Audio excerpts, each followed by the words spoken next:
Hi there, let's take a look at completing step 13 in our business unit case number 2. I have the instructions for step 13 here on the left-hand side of the window. What we're going to do is we're going to calculate the total increase in sales per quarter per category that appears in column A. So we're just going to do straight up a math calculation here. And so we're going to start with our equal sign, and then we're going to take the sales goal increase multiplied by the existing retail value in the retail sheet.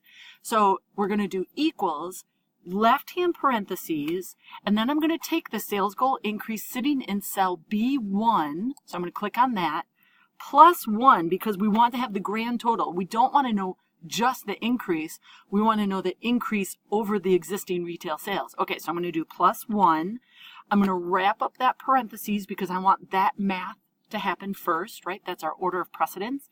And then I'm going to take that amount, multiply it by the existing retail sales, which sits in that retail sheet. So I want you to think about this for a second.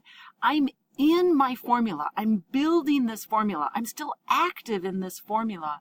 So whatever I click on matters, right? This formula is going to follow my mouse. I have to be very careful about what I click on next. So I'm going to be deliberate in what I click on.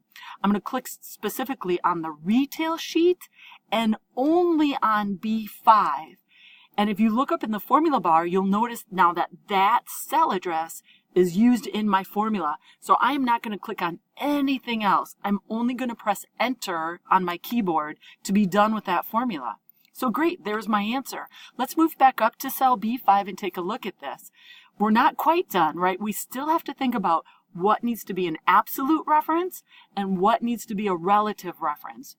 And we've used absolute and relative references for a while now, so I'll let you determine what should be absolute and what should be relative. I'm going to make that change to my formula, press enter again because I'm done editing my formula.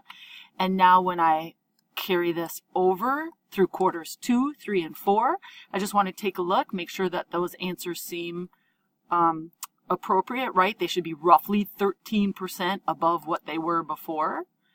And then once I've carried it through column E, then I can also copy it down through row 16. And again, just keeping my eye, just pick a random result, compare it, make sure that it looks roughly the same, that it looks like it's the answer it should be.